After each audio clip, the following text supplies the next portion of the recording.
आप देख रहे हैं डार्क फाइल्स। डार्क फाइल्स में आज की कहानी हमारे साथ शेयर की है विवान जी ने। तो चलिए बढ़ते हैं आज की इस कहानी की ओर। आज की इस वीडियो में आगे बढ़ने से पहले अगर आपने अभी तक डार्क फाइल्स चैनल को सब्सक्राइब नहीं किया है तो कर लें, और ऐसे ही और वीडियोस के लिए देखें अनहोनी। चैनल की लिंक आपको नीचे डिस्क्रिप्शन बॉक्स में मिल जाएगी। वो सर्द की एक सुबह थी जब मैं बिस्तर पर रजाई तानकर सोया हुआ था। ठंड इतनी जोरदार थी कि मुझे एक पल के लिए भी रजाई छोड़ने का मन ही नहीं हो रहा था कि इतने में ही मेरा फ़ोन बजा। अच्छी बात तो ये थी कि फ़ोन मेरे हाथ में ही था। मैंने मोबाइल देखा तो गांव से पिताजी का फ़ोन था। फिर मैंने फ़ोन उठाया तो पहले तो पिताजी ने मेरा और मेरी वाइफ का हालचाल पूछा। फिर जाकर उन्होंने बताते हुए कहा, बेटा वो क्या है कि ज़मीन को लेकर अभी कुछ झमेला चल रहा है, तो तू एक बार गांव आ पाएगा? जिस पर मैंने कहा, जी बाबूजी, पर हुआ क्या है? जिस पर पिताजी ने कहा, तू पहले गांव आ जा, फिर बात करते हैं। इतना कहकर पिताजी ने फ़ोन रख दिया। बात होते ही मैं जल्दी जल्दी बिस्तर पर से उठा और गांव जाने के लिए तैयार होने लगा। हाथ मुंह धोकर नाश्ता वास्ता करके मैंने एक दफ़ा अपने मोबाइल में चेक किया कि गांव जाने वाली ट्रेन कब कब है। तो पता चला कि सुबह के 11:40 वाली ट्रेन कैंसिल हो रखी है और अब दोपहर के 3:30 बजे से पहले कोई ट्रेन नहीं है। तो फिर मेरा तैयार होना बेकार हो गया क्योंकि ट्रेन 7 घंटे बाद आने वाली थी। खैर अब तो कुछ किया भी नहीं जा सकता था, जिस वजह से मैं घर में ही टीवी देखने लगा। अगर मैं चाहता तो बस से भी अपने गांव जा सकता था, मगर बस में उतना लंबा सफ़र काटना मुझे रद्दी भर भी पसंद नहीं। इसलिए मैं बस में सफ़र ना के बराबर ही करता हूँ। ऊपर से आज संडे है, जिस वजह से मैं ऑफिस भी नहीं जा सका।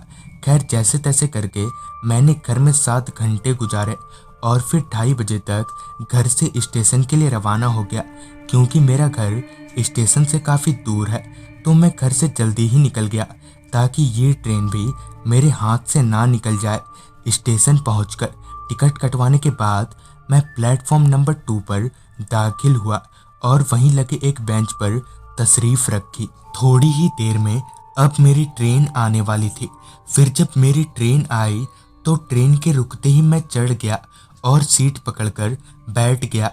मेरी ट्रेन बिल्कुल राइट टाइम पर आई थी, जो कि थोड़ी हैरत वाली बात थी क्योंकि अमूमन ये ट्रेन अपने निर्धारित समय से लेट ही चलती है। खैर मेरे लिए तो ये अच्छी बात थी। कुछ ही देर में मेरी ट्रेन वहाँ से खुल गई। क्योंकि मेरा गांव यहाँ से काफ़ी दूर था तो मुझे वहाँ पहुँचने में अभी थोड़ा वक्त लगेगा, और अगर ट्रेन लेट नहीं हुई तो रात के 9 बजे तक मैं अपने गांव पहुँच जाऊँगा। ट्रेन अपनी पूरी रफ्तार में पटरियों पर दौड़ रही थी।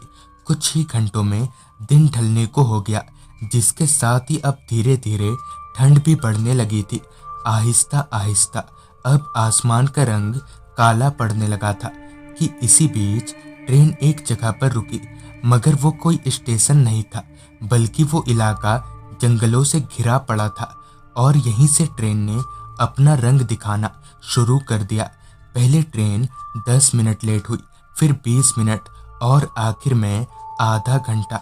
हालांकि फिर ट्रेन उस जगह से खुल गई, मगर ये लेट होने का सिलसिला यहाँ थमा नहीं। ट्रेन अब इतना धीरे चलने लगी थी कि मन कर रहा था कि ट्रेन से उतर जाऊं, मगर मेरा गांव अभी भी काफ़ी दूर था, जिस वजह से मैं ये नहीं कर सकता था।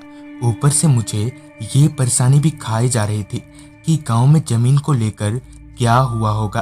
ट्रेन की सीट पर बैठा मैं अब ठंड के कारण ठिठुरने लगा था। जितना परेशान मैं ट्रेन को लेकर हो रहा था उतना ही अपने पेट को लेकर भी, क्योंकि दोपहर के खाने के बाद मैंने कुछ भी नहीं खाया था और अब भूख की वजह से मेरा पेट बजने लगा था। फिर जब ट्रेन एक स्टेशन पर रुकी तो मैंने वहाँ से कुछ खा लिया और फिर अपनी सीट पर आकर बैठ गया। ट्रेन अब भी लोगों से भरी पड़ी थी। रात के करीब 10 बजे को जाकर मेरा गांव आने को हो गया, लिहाजन मैं ट्रेन के दरवाजे पर जाकर खड़ा हो गया। ट्रेन के प्लेटफॉर्म पर रुकते ही मैं नीचे उतरा और चलते हुए स्टेशन से बाहर निकलने लगा। स्टेशन के बाहर ना तो मुझे कोई ऑटो रिक्शा दिख रही थी और ना ही कोई टैक्सी। जहां तक मेरी नजर जा रही थी वहां सिर्फ घना कोहरा और खामोशी ही दिखाई पड़ रही थी। स्टेशन के बाहर से कोई भी सवारी ना पाकर मैं पैदल ही अपने गांव की तरफ आगे बढ़ने लगा।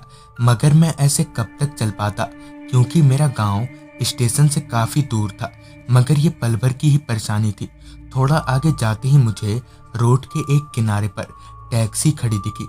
मैं चलते हुए उस टैक्सी के पास गया तो ड्राइवर अंदर ही झपकिया ले रहा था।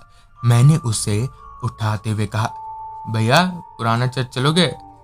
जिस पर उस ड्राइवर ने मुझे गाड़ी में बैठने का इशारा किया। मेरी टैक्सी में बैठते ही उसने गाड़ी को आगे बढ़ा लिया।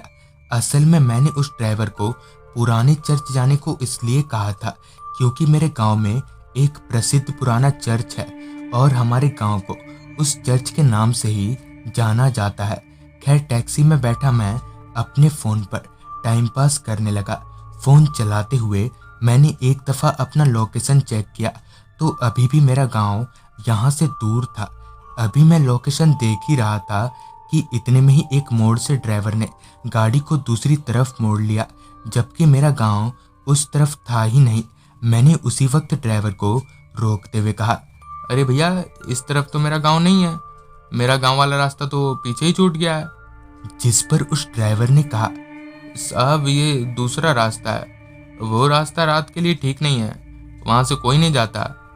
जिस पर मैंने कहा, अरे भैया मुझे लेट हो रहा है, आप उसी रास्ते से चलो ना। जिस पर हिचकिचाते हुए उस ड्राइवर ने आखिर में गाड़ी को उस रास्ते की तरफ घुमा ही लिया। अब हम जिस रास्ते पर थे वो दोनों तरफ से जंगलों से घिरा पड़ा था। उस रास्ते पर ना तो कोई आदमी और ना ही कोई गाड़ी दिख रही थी। सीट पर बैठे बैठे मैंने एक मर्तबा ड्राइवर की तरफ देखा तो ड्राइवर काफी घबराया सा लग रहा था। उसके माथे का पसीना गले तक उतर चुका था कि तभी अचानक ही टैक्सी का बैलेंस बिगड़ने लगा। पर किसी तरह से ड्राइवर ने टैक्सी को संभाल लिया। फिर ड्राइवर टैक्सी से बाहर निकला, जिसके साथ ही मैं भी गाड़ी से बाहर निकला। गाड़ी का पिछला टायर पंचर हो रखा था।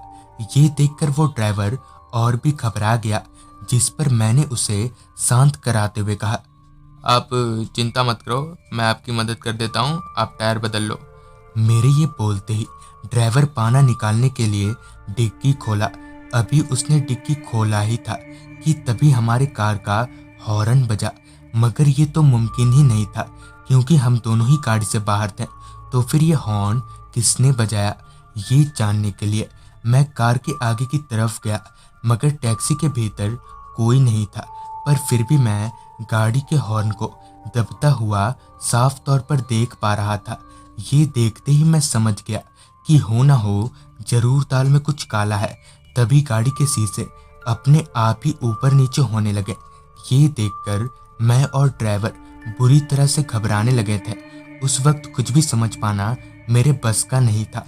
तभी गाड़ी के चारों टायर एकाएक फटने लगे। डर के मारे मैं और ड्राइवर गाड़ी में आकर बैठ गए। मगर अब भी गाड़ी के शीशे अपने आप ही ऊपर नीचे होए जा रहे थे। हम लोग गाड़ी में तब तक बैठे रहे जब तक कि सुबह नहीं हो गई। सुबह होते ही उस रास्ते पर 2-4 लोग दिखने लगे, जिन्हें देखकर हमारी जान में जान लौट आई। मगर उस रात वो क्या था, इसका मुझे आज तक सही से पता नहीं चल पाया। वहाँ के बासिंदों से बात करने पर पता चला कि बहुत पहले उस रोड पर डकैती हुआ करती थी, जिसमें कई लोगों की मौतें हो चुकी हैं और शायद उन्हीं लोगों की आत्माएं उस रोड पर भटकती हैं। तो दोस्तों, ये थी विवान जी की भेजी गई कहानी। अगर आपके पास भी ऐसी कोई कहानियां हैं तो हमारे साथ ज़रूर शेयर करें। तो मैं आर्यन जल्द ही मिलूंगा आपसे ऐसी ही एक कहानी के साथ।